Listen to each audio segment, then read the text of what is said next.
So the pepper growing man is in fact a pepper growing man. I got home from work a little early today, busted open the mailbox, and there was a nice little package in there. It only could be one thing. Got a address request last week and sent him my address, and he hooked it up big time. I got a few Giant Red Bhut Jalokias. These are like mutants. All right, to give you scale, here's one. I have another one that I've already sliced. It's 4 and some change inches. It's ridiculously big. I got a caramel Bhut Jolokia. You can see next to the red. They have just a minor shade difference and a little bit smaller.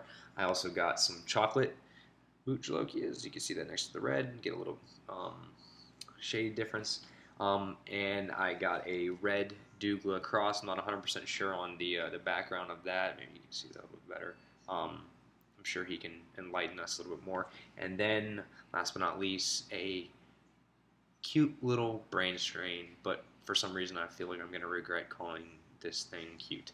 Tonight I'm going to bust open the Giant Red Bhut Jalokia and give it a shot. Last time I had the Assam, and it froze my hands up, so maybe this time I have some use of my hands, but I'm kind of curious to see if that'll manifest again.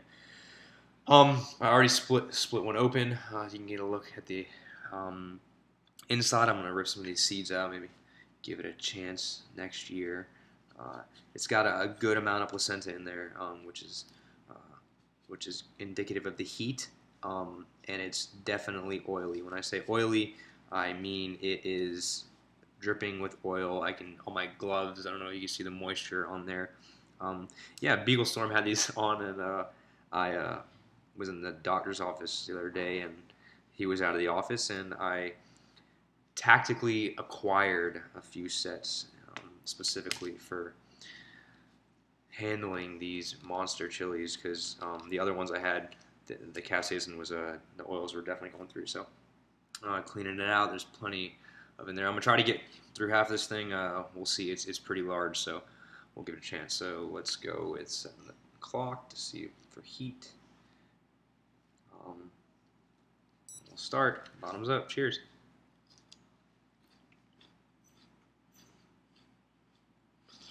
It's very fruity. It's actually quite good. And then now it's the fruit kind of changed a little bit to almost a soapiness or earthiness. It's like a mix between the soap and the soap of the earth kind of thing. From the Assam, it's not unpleasant. It's definitely warm. Only 30 seconds in. And right now it's mostly on the top of my tongue, the tip of my tongue, and it's I can taste it slowly building. This thing's a beast. The consistency or the texture is awesome. Thin, very easy to chew, which makes it much more pleasurable than me sitting here just chewing and chewing and chewing until it never stops. Heart racing a little bit more underneath the tongue, starting to lighten up a little bit, or yeah, lighten up. Got one of the seeds. Kind of bitter. Definitely warm. Under the tongue, on top of the tongue, and that's about it right now. I mean, kind of in the top of the back of the throat, but nothing too crazy. The top of all the placenta in it. Let's give this thing a chance. See how this works out. Minute and a half in, it is warm.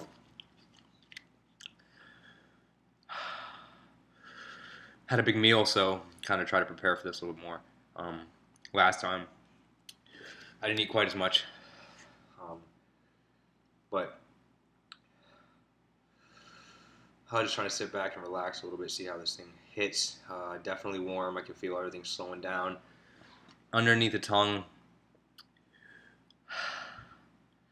inside the lips, the back of the lips, I can feel it. I can feel it moving down into my stomach and getting warmer down there.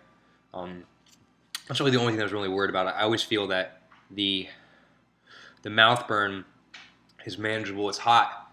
It's freaking hot, but it'll be manageable. But once it gets down to the stomach and the stomach burn, it's just very uncomfortable. Not a fun thing to have. hitting the lips a little bit more, but mainly focusing on the tongue. I can feel my eyes warming up a little bit, or watering a little bit. About 245 in. And it's just building and still building, which is, I mean, that's what they do, right? Kind of like a needle. Needles plunging a little bit on the back of the tongue, back of the throat. Starting to drip a little on the nose.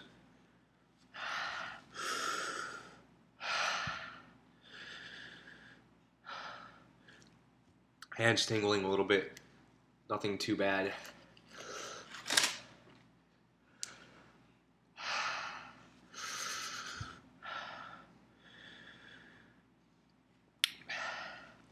You can feel the endorphins start to rush in, start to hit. They're really building and building now.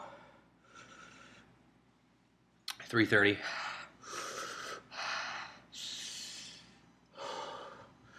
It's miserable, I'm not gonna lie. Don't think it's as hot yet, but now it's starting to pound and pound.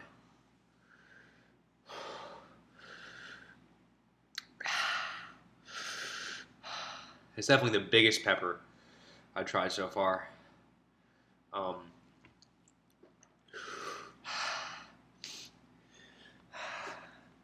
And my hands season up a little bit.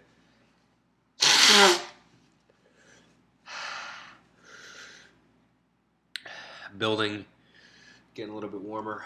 In my legs, I can feel it. In the muscles, it's like almost a tingling. Like when you run and the lactic acid buildup. I compare it to that, like when you're out there doing sprints. This is what I expect in my legs and my calves. Hands definitely reverting back.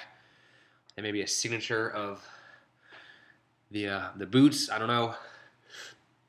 Maybe next time I'll bust out a 7-pot variation or a scorpion variation to see if that attacks me the same way.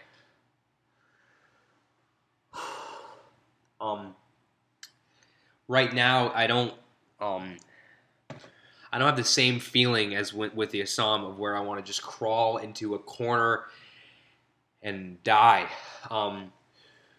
It's hot, but it's not like, oh my god, I'm gonna die hot. Like I said, it may be a food thing. I have more movement in the hands than I did last time.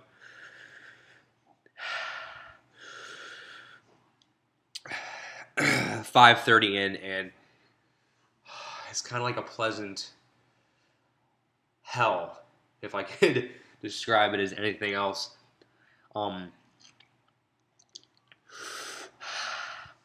It's been a tongue heat more than anything else. Moving in, I mean, when I swallow, it hits the back of the throat a little bit, but it's definitely more on the back of the tongue, almost at the back of the throat, but not quite there. And I look at this pile of freaking peppers, like what am I supposed to do with this? Eat them! But I'm gonna have to take my time. I don't want to, like, overdo it here. Trying to get a message out to Beagle. Hey man, clean your mailbox out. I got some questions. I need some help. I got some really, really, really hot ones coming up, and I could use some guidance from the master. But I was on a board earlier this week, or past couple days. I forget the exact name. But he was asking about building tolerance, and it was just like, I really don't think you can shoot for this. It's not like picking up a hob or picking up a ridiculous hot sauce. It's different. I mean, you can try to eat hotter and try to hit hotter, but the interesting thing about peppers is they're rated. The hottest one gets rated. I really don't think that Guinness is going to go out there and just pick a random pepper. I mean, they could, correct me, any of you Scoville geniuses out there, but I mean, right now, I'm guessing that they pick the hottest of that that breed. And so over time, with the crosses, with open pollination, things degrade or they get hotter. You might get something that's ridiculously hot. Like I could eat this one, this Giant Red, which is what I just ate, and this one, and they may be noticeably different, or they could be the same. I don't know if they're isolated. All I know is that the plants from from the pepper growing man, from his garden, his logs are ridiculous. The brain strain is like a 5-foot plant. These giant boots coming off of a giant plant. Okay, we're at 8, 12, and I can definitely feel a noticeable difference. Back down to earth. Hands are back. A minor tingle. There was a ringing for a good amount of the heat, but it wasn't anything that I felt important enough to bring up. I.e., I didn't notice it that much. It was kind of in the background. Kind of top of my stomach is warm. I'm hoping I can put that fire out with either banana or a beer. Later on, I got some ice cold beer sitting in the fridge. New tune. Got one on ice, man. I got one for you. But in addition, I got some flakes, some Smokey Ts flakes, and they are smoky smelling indeed. I haven't busted them out yet. Wife thought it was crazy if I wanted to bring them to dinner, but she said, "Matt, you can't do that. All our friends are going to be there. They're going to think you're crazy." Whatever, man. I eat. I'm eating peppers. How much crazier can I get, man? So, but what I will do is, if you want to check out where these came from, I will link to the Pepper Growing Man's website, thepepperseed.com, in the comments below, or in the description below. Check it out, man. These things are no freaking joke. And he's got a great system. He dries a ton of them out, makes a ton of these big ass jars of flakes and seasoning. So check that out. Thanks again to the guys at THP. I got some ones coming up. I'm gonna bust out this chocolate. Maybe do the caramel. Definitely do the brain strain and the Douglah Cross, and then hopefully next week I got an Infinity and a Butch tea coming in. So kind of freaked out a little bit. But overall, I definitely give this a definite thumbs up. Heat level below the Assam, taste level way better. I could definitely feel the taste was much more fruity, and now it just leaves that pleasant fruity taste in my mouth. So you've heard me run my soup cooler for the past 13 minutes. Thank you again. Follow or just check back periodically. I'll keep posting these things. And thanks for sharing my misery.